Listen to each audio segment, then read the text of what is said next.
اب میں ارباز سے گزارش کروں گا کہ وہ اپنا انشائیہ لائبریری پیش کریں۔ السلام علیکم۔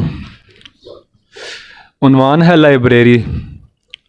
ٹہنیاں فضا میں بازو پھیلائے جھول رہی تھیں، جھوم رہی تھی، ہاتھ لگائی کھیل رہی تھیں، اور موسیقی کے نئے نئے سروں کو جنم دے رہی تھیں۔ بادلوں سے ڈھکے آسمان سے بارش کے قطرے زمین پر برس رہے تھے، جن کی ٹپ ٹپ کی آوازیں کانوں کو مسحور کر رہی تھیں۔ ارد گرد سے مختلف عمر کے انسانوں کی آوازیں آ رہی تھیں۔ لوگ ٹولیوں کی صورت میں گزر رہے تھے۔ کوئی بارش کے کھڑے پانی میں زور سے پیر پٹخ کر جاتا اور اس پانی کے ارد گرد پھیلنے والے چھینٹوں سے لطف اندوز ہوتا۔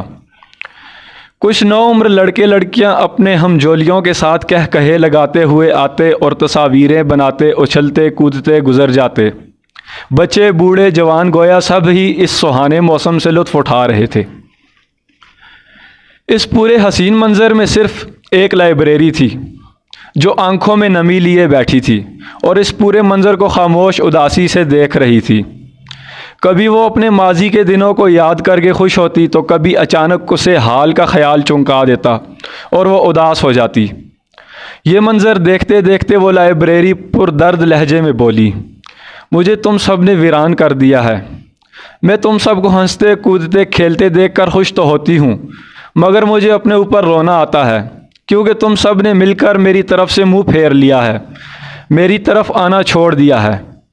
میرا وجود دن بدن تباہ ہوتا جا رہا ہے۔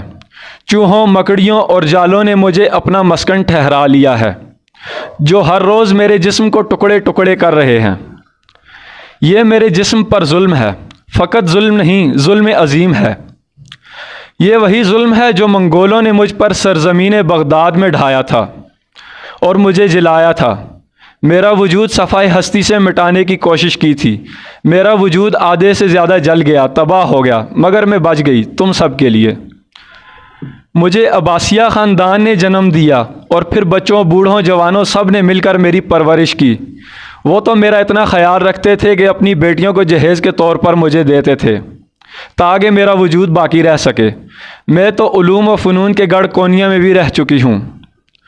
اس عہد کے لوگوں نے مجھے عزت دی، میری پرورش کی، تو میں نے انہیں ابو علی سینا، امام غزالی، جابر بن حیان، افلاطون، ارسطو دیے، اور ساتھ ہی ساتھ نیوٹن، گلیلیو، بل گیٹس جیسے عظیم لوگ بھی دیے۔ یہ وہ شخصیات تھی جنہوں نے مجھ سے، میرے وجود سے محبت کی اور علم کی پیاس بجھائی۔ پھر انہوں نے دنیا کے نقشے کو بدل کر رکھ دیا۔ مگر مجھے اپنا حال دیکھ کر افسوس ہو رہا ہے کہ کوئی مجھ سے اب محبت نہیں کر رہا، تاکہ میں تم سب کو بھی وہی فلسفی، ماہر نفسیات، ماہر طب، ماہر یقین کرو میں تم سب کو امر کر دوں گی۔ تم سب کی زندگیاں بدل جائیں گی۔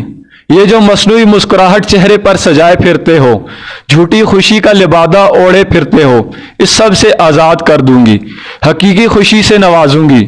تم واپس لوٹ آؤ میری طرف، لوٹ آؤ، ایک بار لوٹ آؤ۔